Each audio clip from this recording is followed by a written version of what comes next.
Call to order. This is the Monday, May 16th, 2016 pre-council meeting. Krista? Begin with roll call. Mayor Odekirk. Here. Councilwoman Gavin. Here. Councilman Girl is absent this evening. He is out of town for graduation. Councilman HUD. Here.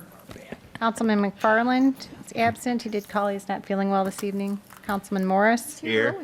Councilman Mudrin. Here. Councilwoman Coleman. Here. Councilman Turk. Here. First on the agenda is citizens to be heard on agenda items. Is there anyone that would like to speak at this time? Seeing none, we'll pass it over to the Deputy City Manager, Steve Jones, to discuss the agenda items for tomorrow's meeting. Good evening, and I should say greetings from the B team sitting in tonight. So, Marty's here in case I go off the rails, so he'll keep me in check.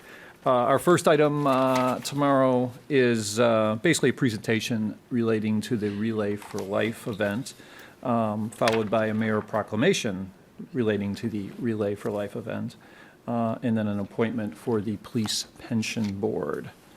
Under consent agenda tomorrow, as always, we have minutes being approved and paid reports. Memo 22416 is position vacancies, and we'll point out the fact that we do have a retirement coming up within our community development department. We have a housing finance specialist who will be leaving, and certainly the city is desirous of that position being filled. Good news, memo 22516, some streets are going to be added to the 2016 roadway improvement list. As a result of some pretty favorable bids, we found ourselves with about $257,000 of additional monies to spend. And due to the hard work of our staff, they identified 11 additional streets that could potentially be completed that weren't anticipated for completion. And then we've made at least one city councilwoman very happy in our public services meeting. But we're certainly looking for the go-ahead to add these roadways to the 2016 program. Any questions regarding the streets? She's still smiling.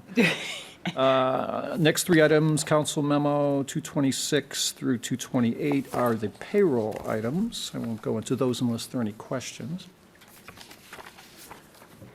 We had a public hearing scheduled for tomorrow, but it's been requested for tabling. It was going to involve public hearing, annexation agreement, and a rezoning on property at Laraway and Route 52. The petitioner has requested that we defer that to June 19th. So council will have to make the motion to July. Thank you. See, he's keeping me out of trouble. The council will have to specify that particular date within the motion tomorrow. Under ordinances and resolutions, we have council memo 231-16, which is an ordinance declaring property at 907 Glenwood as a public nuisance. This particular property has been vacant since 2013. Rehab had started, was never finished, and is generally in poor condition. And there is an exhibit that's attached to that memo. Council memo 23316 is a resolution authorizing an intergovernmental agreement with Metra. And this relates to our multimodal project. Council recall as we were trying to find a way to make the finances work after our bids came in high, we contacted and negotiated with all of our various transit partners, and we were able to get Metra to agree to fund $99,000 of the improvements that would have been funded out of the state grant. About $65,945 of that $99,000 is earmarked for the construction of the signal building, and as the signal tower is vacated, the new building will house Metra employees.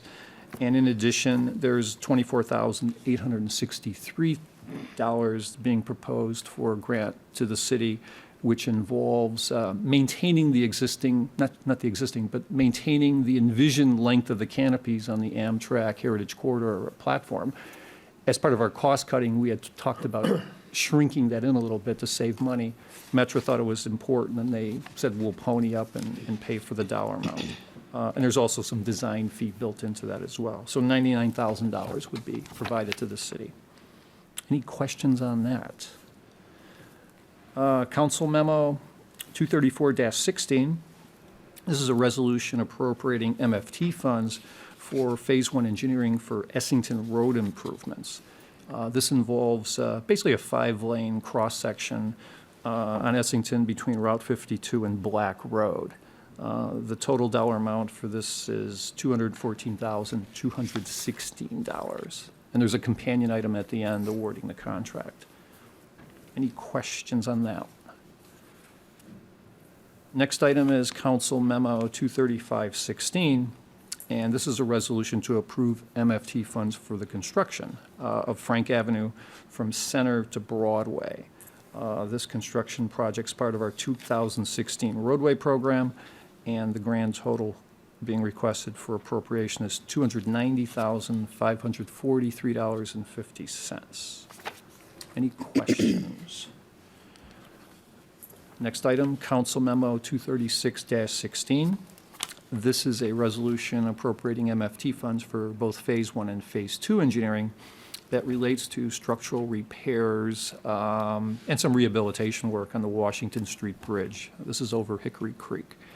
Grand total appropriation being requested is $35,482.72.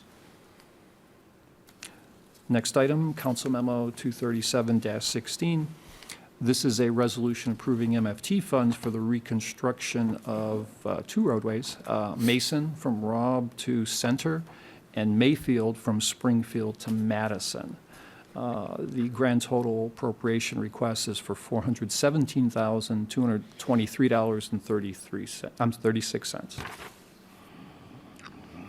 Next item is Council Memo 238-16, and this is a resolution authorizing city payment to Excel Inc. for a portion of Rowell Avenue improvements.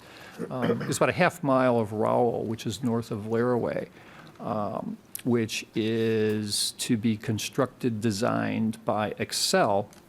And the west half of that roadway is something that the city is committing some funds that we've received from Ryan Companies to do our half. So in effect, this is a developer-related project that is, it's appropriate. They're doing the work, and the city could certainly gain by having them do all the coordination and bidding, et cetera. Grand total of this is $859,128.91. And again, we're drawing down on monies that Ryan has provided the city. Any questions on that one? Next item is Council Memo 239-16. And this is a resolution authorizing the acquisition of property at 314 Lawton. Grand total is $95,000. And this is associated with our continued effort to acquire properties as part of expansion plans for our east side wastewater treatment. And I'm told that this will be the last parcel this year to be acquired. Next item is Council Memo 240-16. And this is a resolution authorizing substantial amendment to our 2015-2019 consolidated plan. And because this deserves a little more attention and just me giving you a couple of bullet points, I've asked Jim Haller to give us a little bit of a summary, because this is pretty cool. Mr. Mayor and members of the council, as you know, we've been a block grant recipient for probably more than 40 years. We've been a recipient of home funds for slightly less than that. Back in our prime, we used to get about over $1 million worth of block grant funds and close to $500,000 in home funds. Over the years, with reallocations, it's been dwindling down. Our allocations have been less than that, so now combined between the two funds, we're probably shy of $1 million a year. What we would like to do is to receive that money. I should back up and tell you that we need to do a consolidated plan every 5 years with an annual update. One of the things that we have been talking to HUD about is about the ability to participate in their Section 108 loan pool. And what that loan pool would allow us to do is to borrow funds from them at a substantially discounted rate, and then have the ability to pay them back to up to 5 years of our annual allocation. And in this particular thing, there's a synopsis of it in the back, but they're talking about $4,849,565 would be our 5-year allotment of what we get now. And with the Section 108 loan pool, all of our activities have to benefit low and moderate income people, but now they have a lot more flexibility on what you could do with this money. Under the Section 108, we could do a lot of different things that would be development of the community in terms of economic, housing, or community development. And anything that would foster job creation or improvements in the community or the housing stock would be acceptable to HUD. They're a lot more flexible in what they do with this loan pool. And so what we would like to do is amend our comp plan to have the ability to apply for Section 108 funds in the future, should we deem a project desirable to get this particular type of funding. We've talked about places where we could do it. We've talked about we could use it for downtown development. We could use it for development around the hospital. We've talked about the TIF area over there and maybe a financial shot in the arm. We could use some of the funding to assist with the acquisition or rehab or purchase or changes at Evergreen Terrace. So it gives the city a large amount of flexibility in what we normally could have done with just the block grant funds. And one of the things I should tell you is we've had a series of meetings with the HUD representatives, from their executive director for the Chicago District 5 region all the way down to the staff members. And the 108 loan pool has been around for a number of years. They really have been pushing it lately. They're trying to get a lot of their block grant recipient communities to go off in a new direction, in a different direction. So they were really doing a hardcore sell on us. We looked at the possibilities on what we could use it for and the flexibility with it. So we would like to have the ability going forward to be able to apply for Section 108 loans. And the only way to do it, we need to amend our comprehensive, or our consolidated plan to allow us to do that. So we went through the necessary public hearing steps to allow that. We had a meeting, notice was sent out to 200 stakeholders, and believe it or not, we got no public comment back from it. So all this would do is you would authorize us to change the plan to allow us to apply for those Section 108 funds. Yes. Jim, the Section 108 loan pool funds, would that be in addition to what we already get from, say, CDBG and home, or is that just realigning how we use it? Realigning how you use it. Okay. It's very, like, for instance, we had the one allotment because they withheld our funds. We could have coupled those funds with the next 5 years worth of funds to do some kind of a project. But as we expend the funds that they held back, we only have 5 years going forward where we could put something together. And it could be any combination thereof. We could do less than 5 years worth of money. We could do 1 year's worth of money. We have the flexibility to do that. Suffice it to say that if we recognize a program that we would like to fund using this Section 108 program, you'll know it because you'll probably be first and foremost to say, hey, let's look at applying this funding source to get this project done, and you'll know it, and it'll be before you for a vote for us to proceed with it. So all this is going to do is allow us to have it on the books to where we've been authorized to apply for it. Okay, thank you, Jim. Mayor. Yes.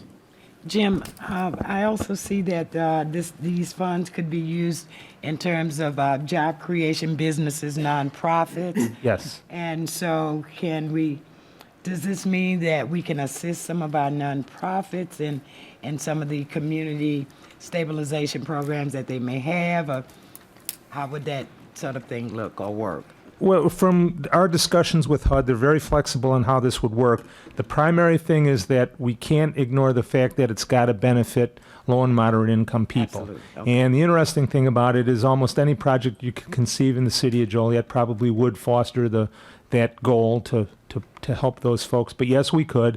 But again, too, we need to realize that it's got to be of significance for us to say, all right, we're going to forego future years of economic development or of block grant funds to do the economic development right here and right now. So yes, but all of those things would be available. And if a not-for-profit came and they had some vision that they saw for beautification or benefit to their area, elimination of slum and blight to help the people over there, job creation components, all of those things would be eligible. Thank you. Okay, thanks, Jim. The last resolution on the agenda for tomorrow is related to Council Memo 24116, and this is a resolution that authorizes sale of two city properties. These two lots were acquired via tax sale, and as past practice has dictated, we offer these parcels up to adjoining property owners, and we do have two adjoining property owners who are interested in these parcels. Under awards and contracts, we have a number of items. Council Memo 243-16 is a recommendation to award Phase 1 engineering contract for that Essington Road project we talked about. The city staff went through a bid process. There were 5 firms considered, 2 were interviewed, and following that process, staff is recommending that Civil Tech be the recipient of that contract, and that dollar amount is $214,216. Council Memo 244-16 is a recommendation to award the bid for the Frank Avenue roadway improvements to P.T. Farrow. City went through a bid process. 3 bids were submitted, and the low bid was P.T. Farrow in the amount of $298,543.50. And it's good to know that they were actually 22% below our engineer's estimate. Next item, Council Memo 245-16 is a recommendation to award Phase 1 and Phase 2 engineering to Willett, Hoffman and Associates for the bridge rehabilitation that we had talked about previously. This is the Washington Street Bridge, and the grand total for that contract is $35,482.77. Council Memo 246-16 is a recommendation to award construction contract to P.T. Farrow. It's a good week for P.T. Farrow. This is for roadway improvements relating to Mason Avenue and Mayfield Avenue improvements, which we spoke about earlier. And the grand total of this particular bid, with 3 bidders proposing, was $572,990.36. And this particular bid came in at 29% below engineer's estimate. Next item is Council Memo 247-16, and this is a recommendation to award a construction contract to Austin Tyler. And this is for replacement of water main on Republic between Jefferson and Glenwood. It's been a section of water main that's experienced some significant failure rates over the years. And the grand total for this particular contract is $657,096.50. We had 6 bids that came in, and Austin Tyler's construction bid was actually 33% below engineer's estimate. So either it's a good bidding atmosphere or we tend to estimate high. I'm not sure which. Next item is Council Memo 249-16, and that's a recommendation to approve change order number 3 and also to approve the final payment for our 2015 road program to P.T. Farrow. The change order is actually a contract deduction of $389,414.26, and it was a result of moving a road from the 2015 program to the 2016 program. And the final payment amount for this contract is $126,887.70. And the last award is Council Memo 250-16, and this is a recommendation to approve contract amendment number 5 with Rempe Sharp Associates. And what this is for is, this is for bridge inspection that the city undertakes as part of the Center Point development. And this specific project is for the Patterson Road Bridge. And these are pass-through funds. This is something that basically we do. Center Point reimburses us dollar for dollar for the improvement. And this particular improvement, this particular inspection is $39,030. And that wraps up the awards and contracts. Excuse me. Mayor. Yes. you say 39,000? It says 3,900. I'm sorry, $3,930. Thank you. Marty didn't catch that. You had to catch that one. Marty, wake up. Thank you. That's the end of the agenda, and there is a request for executive session. Next, we have public comments. Christopher Pedersen.